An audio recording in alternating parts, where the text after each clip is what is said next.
If you really want to gain velocity in getting people to back you in whatever you want to do, you have to engage them in the process.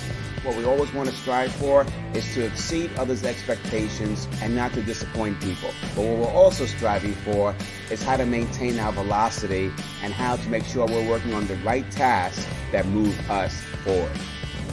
So the secret to gaining velocity and influence is to engage your audience. Many of us today are feeling out of sorts. We're in a period of flux and not sure of our future.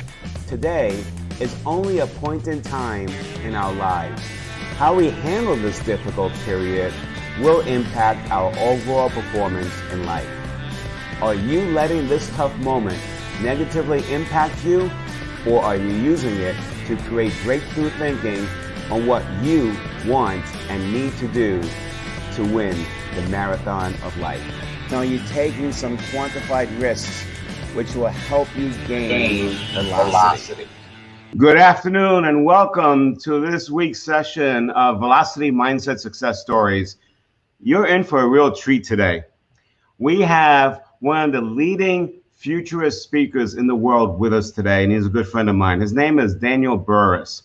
Now, he's a global futurist. New York Times has referred to him as one of the top 3 business gurus. And quite frankly, he's simply the smartest guy I know. He's an active entrepreneur who's founded 6 businesses, 4 of which were national leaders in the first year. He's a New York Times and Wall Street Journal best-selling author, including 7 books, his latest one being The Anticipatory Organization. And today, what we're going to do is we're going to invite Dan to share with us the concept of futuristic thinking and how that will add velocity to your lives and your businesses. So Dan, let me ask you first one simple question. When you hear the word velocity, what comes to your mind? Well, most people think it's all about speed and going faster and faster. But the last time I was flying on a jet coast to coast, the pilot did not go as fast as possible. Actually, that wouldn't have been efficient for fuel, and it would have burned out more of the parts. What they found was what I would call a strategic velocity, the ideal speed to accomplish without burning out the plane. By the way, many times we burn out our organization just like you could burn out a plane because we think it's about fast, fast, fast. Now, I love your title. It is indeed about velocity. Right. As a matter of fact, let me plug this for all my followers. I love this book. Go out and get it now. Quit waiting. Come on, get to it. And look at this, mindset. Brian, just give me a second. Let me talk about mindset for a second. I've been traveling around the world for almost 40 years now, working with all sorts of different companies and organizations and leaders. And what I've come to believe is it's all about mindset. It's all about, this is the game up here. So if you can elevate your mindset, you can change your future. So congratulations on the book. Again, I consider it a must read. Get it. Thank you, Dan. I really appreciate that and your recommendation. And you're right. When most people think about velocity, all they think about is speed. And then they're doing a lot of things that are not leading to where they really want to be. And then they get the burnout you talked about. The physics definition is speed with direction. You got to have that direction. And that's what you're about, because when you're talking about futuristic thinking, you're doing what CEOs have to do. They have to start thinking about the direction of the company and where to position the company for great success. But the challenge is not many people, Dan, have that trait. In fact, when we do assessments, for salespeople and for leaders of organizations, one trait that we look for is the trait of futuristic thinking. And believe it or not, Dan, only 16% of the population who have taken this assessment have what we call a well-developed area in the concept of futuristic thinking. Tell us, how do we deal with futuristic thinking? How can we get that 60% up to 60%, if you will? And how can we simplify it for the people that are listening to this presentation today so they can bring futuristic thinking to their organizations? Okay, a couple of quick things, and thanks for that. It's a great question. First of all, there's no shortage of trends. There's never been a shortage of trends. The problem is which ones are going to happen and which ones aren't. And since it seems to be like a crapshoot, a lot of people don't spend a lot of time thinking about it, because general thinking, and I found this with the CEOs of the Fortune 10, much less the Fortune 50 or 100, much less smaller companies. And that is, other than death and taxes, you can't predict the future. Of course, I would say, well, after winter comes what? And we know that the stock market will not go up forever. It'll go down, but it will not go down forever. And in 2030, can an astronomer tell you the exact moment we'll have a full moon in March? In other words, there's an amazing amount of things we do know when you know where to look. So what I've done, Ron, to help people understand this is that instead of me saying, I'm the only guy with the good trends, throw everybody else's out, I did something my clients have found is more powerful, and that is a way to separate what I call the hard trends based on future facts that will happen. They're going to happen, versus the soft trends that may or may not happen. Those are based on assumptions versus a future fact. And when you put them into those two categories, all of a sudden you start to be able to see some certainty in a world that seems to be uncertain. I'll give you an example very quickly in a second, but let me give you two big ones here on this. Number one, all trends are either hard or soft. Either they're based on a future fact or an assumption. And so if you're ever talking about a trend, which one is it? And then secondly, the other big one is a trend by itself is boring. Now, Ron, you actually heard me say that. And you know I've been talking about trends for almost 40 years now. Trends by themselves are boring until you tie them to an opportunity. The minute you attach a trend to an opportunity, it bursts into actionable life. So I don't want to hear you or your friends ever talk about a trend unless you say, and by the way, here's the opportunity for you, or here's the opportunity for us, because then you're going to start to use that trend to your advantage. So, hey, what is a hard trend? What are the opportunities of hard trends? They let you see disruptions before they disrupt, so that you now have disruption as a choice, because you're either going to be the disruptor or the disrupted. There's no in between. And actually, disruption is not a hard trend. It's a soft trend when you know how to separate the two. It gives you a choice.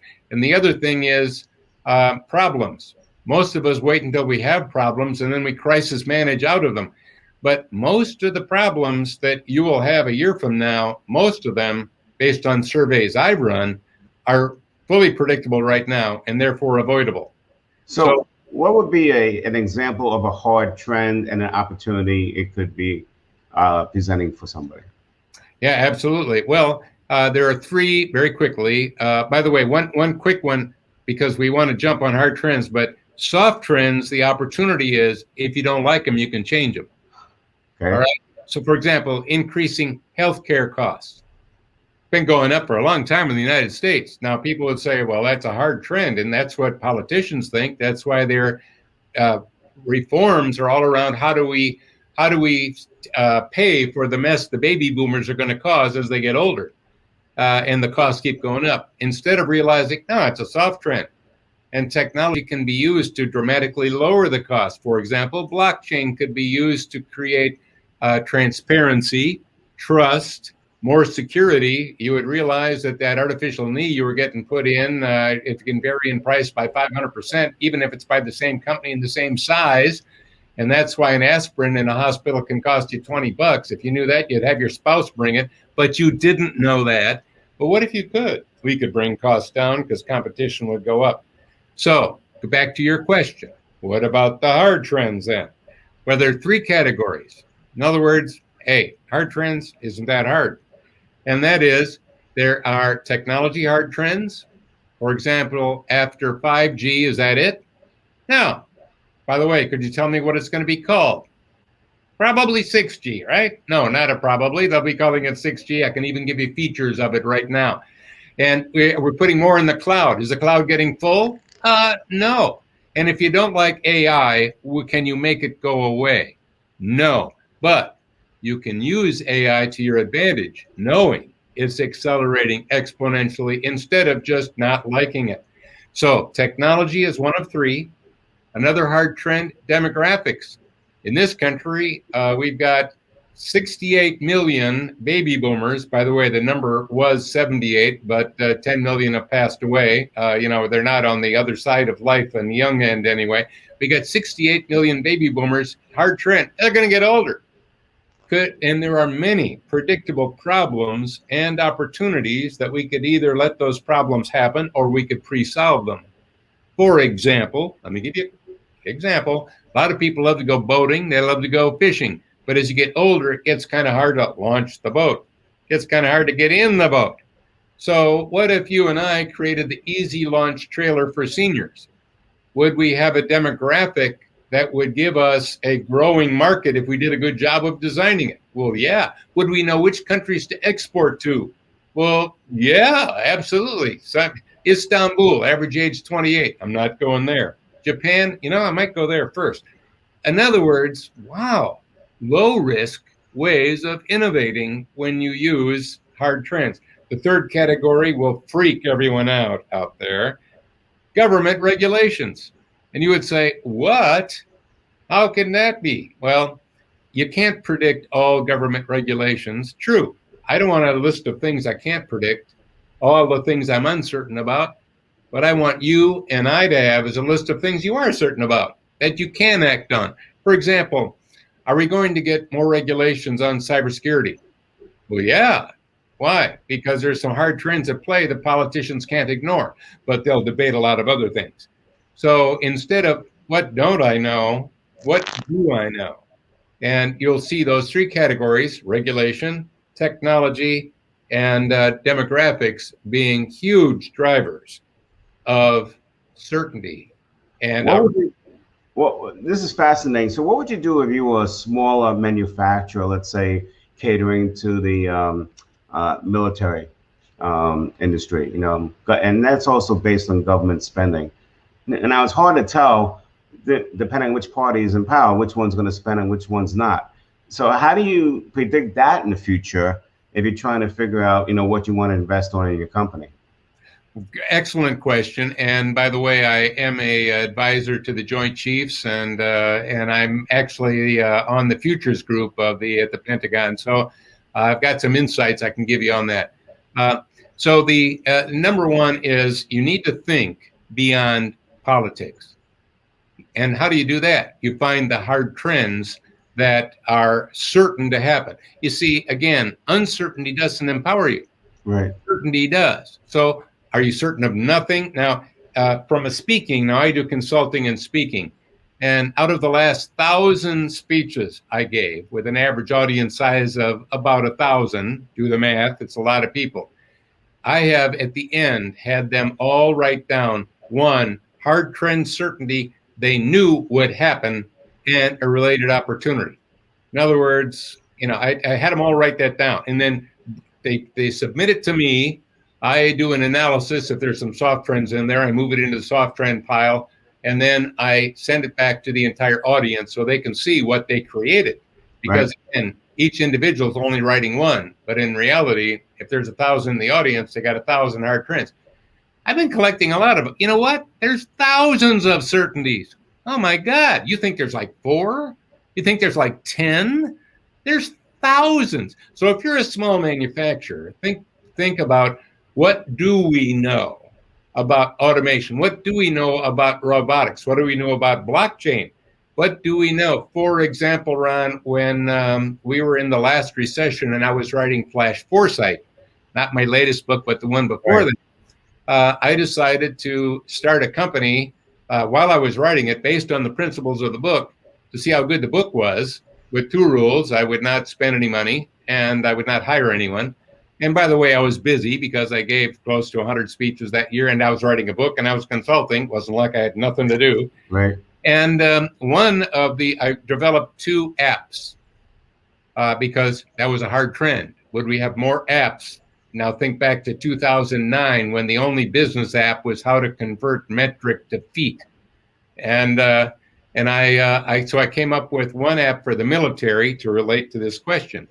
So I developed the first mobile app for the military, and it was a emergency response app. And I designed it for Fort Leavenworth, Texas. Why? Biggest military base on planet Earth. If they liked it, I figured others would like it. I had a problem. I wasn't a defense contractor. I was just me and my company. And it would take a long time to get through that. But one of the principles I teach is to take your problem and skip it. So I found a defense contractor that already qualified and used them as a means of partnering with them so that the app could be distributed using all of their credentials. And it did quite well. So what I was doing was I was using hard trends because I thought to myself, does the military, are they looking at, remember 2009, is the military thinking and looking at mobile apps with smartphones? The answer is yes. Is anybody developing any apps for the military? Well, look in the Apple Store. What do you think? No. So will they? Will they? Is that a hard trend or a soft trend? Well, no brainer. If it can be done, it will be done. If I don't do it, someone else will. Bingo. So just taking this down a little deeper, and for everybody listening, if this is not your industry, don't worry about it. Just use the same process for the industry that you're in. Going back to that small manufacturer in the military, they're selling, let's say, to the Navy or whatever, and they're creating this equipment, right? Are you saying that maybe they should also be thinking about developing an app on how the Navy can be monitoring the equipment that they're using, that gets them out of just a machine for a certain amount of money and adds to the value proposition? Well, that's why you have been successful, because you already know the answer. And it is absolutely true, because we sell a lot of things, but it's not the thing, it's how you use the thing that creates the value. And we usually we expect you to come up with creative uses for it. I'm just really good at making high quality things that I sell you. I've seen that over and over in the defense world. But if I'm giving you something on how to maximize its use and impact, I could even charge more for that. So the answer is yes. And it doesn't have to be an app. That's one way to do it. Okay. So in terms of the three strongest or the hard trends, if you will, what would be the top three right now that we should be aware of? Well, if you're looking at again, the business world, look at things like, let's pick AI, for example. Okay. Growing huge, and there are different colors and flavors to AI. So most of us, especially when we're mid or smaller sized business or a manufacturer or whatever you're in, would say, well, only the big guys can do that. Right. Wrong, wrong, wrong. It's called, one of the things that we have is virtualization. You got software as a service, you got hardware as a service, you got AI as a service. And you have companies like Amazon, for example. I'm just giving you an example here. They have said with Alexa that for free, you can use their multi-billion-dollar supercomputers for free, and you can train Alexa to work for anyone you want to answer questions, customer service questions, and so on. So if you're a defense contractor and you had a product, or anybody, it doesn't have to be defense contractor, why don't you have some keywords designed around the Alexa, give them one of those technologies, one of the Amazon things, and say, hey, if you got questions, just ask it using the keyword and you'll get the answers. And if it can't answer you, it'll contact us and we'll be on the phone with you to give you an answer. In other words, you're using AI and you don't have to own it. Right. How do you program it? Skip the problem. Hire a kid. And if the high school kids are too expensive, try the elementary school kids. Okay. What else would you consider are hard trends that we need to be aware of today? Well, we've got, let's go back to demographics. Predictable. We've got a lot of people retiring in your organization. So let's give you a trick, hard question, soft trend question. We have many people in your organization will be retiring, taking their knowledge and wisdom with them. Now, when you hear that, you say, boy, is that a hard trend or a soft trend? Let me give you a little bit of a thought on that. When you have an and or a comma in a trend statement, there's probably two. So the first part of that, a lot of people will be retiring in your organization, by the way, hard. And, hint, now it's soft, they're going to take their knowledge and wisdom with them. Well, that is soft. You could develop, do you have a knowledge base? Do you have a wisdom base, or do you only have a database? Do you have a mentoring program? And if you, in other words, to capture some of that. So by separating the hard and the soft, you can see what you can act on to take advantage of it. So that's really powerful because, I can tell that when some of the CEOs I deal with that are not in the Fortune 100, they're worried about today and tomorrow, let alone, 2 years from now. But what they're all worried about is losing that intellectual property when those people retire, that knowledge. And what you just said was mentorship, something that anybody could be doing is a key way you could be taking on that trend and protecting yourself against that. And Ron, let me just tag onto that to say, now I like us to think bigger about these things. And by the way, you do that in here. And to think bigger about that, let me give you an example. I was talking to a young guy in San Diego where I live, and he had a new PhD in biotech, and he just got a job about 6 months ago in a biotech company in San Diego. And I asked him, do you have a mentor? And he said, oh yeah, I've got, yeah, for sure. And I said, well, but he said, well, I got more than one. I said, oh, you got more than one. Do they work in the same department as you? And he said, well, actually, I've got 5 mentors and only one works in the same company as I work in. One of my mentors is a customer, actually. Another one is a distributor. And he went through these different windows, and they were all mentors. And I said, well, how often do you see them? And he said, oh, I talk to each one of them once a week. Once a week, yeah. By the way, he was using Zoom and things like that way before the pandemic. And he said, boy, am I learning fast. Now I'm going to stop there. Did I just change how you're thinking about mentors and what mentoring is? You see, when you dimensionalized the whole thing, it was like, wow, never thought of it that way.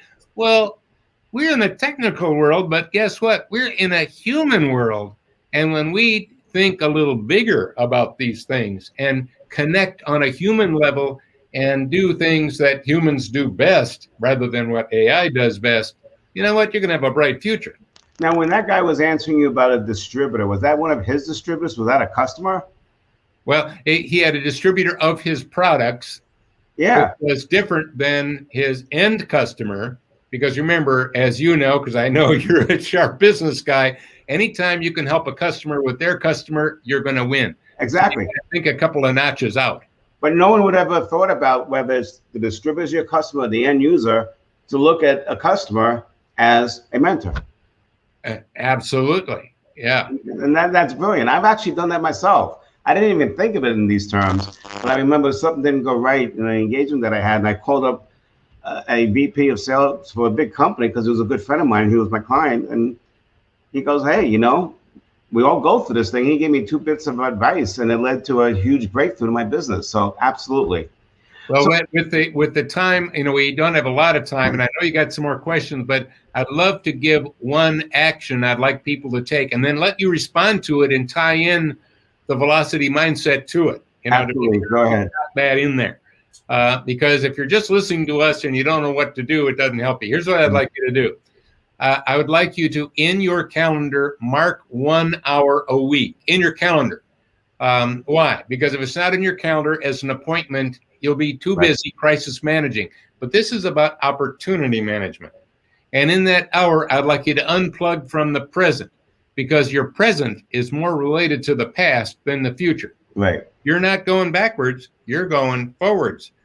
All right? So in that hour, I would like you to ask yourself, what am I certain about? What are the hard trends, the future facts I know will happen to me in my career, to me in my business, and if you want to really get good, to my customers?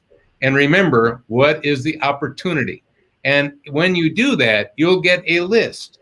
But big lists never get done, because I got an opportunity list, because we have exponential opportunities right now, which means exponential money to be made if you take a little look at them. But you need to know what they are. This is a way of identifying them. And here's what I'd like you to do. I'll refine it. Pick one, and remember, it's now based on a hard trend. It's an opportunity. If you don't do it, someone else will. So the cost of the no is more expensive than the cost of the yes, giving you a way to move forward. And that's how you can increase your velocity, because now you're accelerating with intent, and you're directing your future rather than passively receiving it as it unfolds. This is brilliant because, number one, in the book, as you know, we talk about you have to work as much, not as much, but you have to put a fair amount of time on the business versus in the business. Everybody's in the business, firefighting and doing everything else, but they're not working on the business. That's what you're talking about. But here's a challenge that everybody has, and I think you may have solved it. You're talking about identifying the hard trends. And when you can identify the hard trends, then it becomes easier to find the opportunities with that. What happens though when you get stuck? Because one of the things that I hear from a lot of people is when I say, what do you want to achieve? What do you want your destiny to be? They say, I have no clue. I don't know where to look. So where do they look for these hard trends? How do they get unstuck? All right, let me give you a principle. And I haven't written much about this, so it'll be a new one for people out there, okay? And that is, abundance brings scarcity, scarcity brings abundance. So when you can, what do you want to do with your life? Well, there's so much, you got a scarcity of ideas. But when I make you focus on something and reduce it to a scarcity, you'll get abundance of solutions. So in this case, I would like you to narrow it down to one area of focus. And by the way, in your book, you've got a whole thing on focus. Yes, we do. Absolutely, because it's so important. So when it comes to focus, I would like you to focus on either a client, a product, a service, your business model. Pick something and then look at, okay, what are the hard trend future facts around that? Because if you're looking at everything, you'll come up with a scarcity of nothing. If you're looking at one thing, all of a sudden you'll get an abundance of ideas and say, wow, look at what I created here. Now, here's a layup for you. You're into a lot of research. I know that. Oh, yeah. All right. So you probably have research on hard trends, right? Where can people access that if they want to start learning, from people who have analyzed this, more than they have and identify those hard trends and even soft trends? Yeah, well, a completely free resource for everyone is if you go to burrus.com, my website, and look at my blogs. Now, I've been writing one blog a week for many, many decades. And actually, for about a 12-year period up until 2 years ago, I was writing 2 a week. Now, we're talking thousands that have been published and are out there. Well, I've got a search feature. So on the blog, so just search up subject.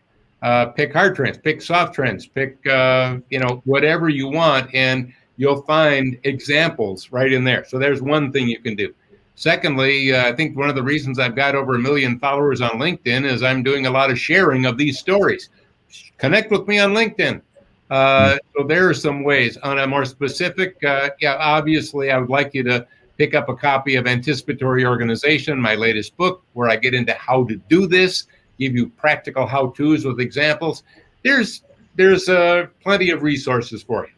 But the bottom line, I think, Dan, is what you're saying to everybody is that if you really want to gain velocity in life and in business, if you don't take time on the front end to think about the future and to think about the trends, whether they're hard or soft, then you're going to be wasting a lot of time doing things wrong or going down the wrong path. And you could have saved yourself that time and you could have had that competitive advantage. Is that a fair statement?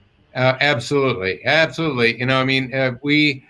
Too many of us are just letting the future unfold because we think it's all uncertain. And I don't think you're going to like your future if you do that. What I'd like you to do is to be actively shaping a positive future for yourself, for your family, for your career, for your business, and for your customers. That means being engaged. And what I'm bringing you today is there's something called the science of certainty. And when you have certainty, Ron, you have the confidence to make a bold move. When you have uncertainty, you're stuck. So let's get unstuck. Let's have new levels of confidence, and let's make some bold moves because they actually have low risk when you're using hard trends. That's a great way to end this. So, ladies and gentlemen, I hope you understand the value and the brilliance of Daniel Burrus. I mean, I just got a couple of ideas just from listening to him for 25 minutes, and I always get ideas every time I call him, but now you can get those same ideas also. So if you go to burrus.com, you'll get into the world of Dan's mind. and all the things that he's predicting, and get the anticipatory organization book. You need to be in Dan Burrus's mindset, because if you are, I guarantee you will gain velocity. Dan, thank you so much for spending time and your ideas with us today. Thank you so much, Ron. Appreciate it. Thank you. And that's today's Velocity Mindset Success Stories. Go out there and make it happen. Remember, there's two ways you can get there, the slow way or the fast way. It's up to you. So find out what you need to find out about your trends and make it work for you. Have a great week. We'll see you next week.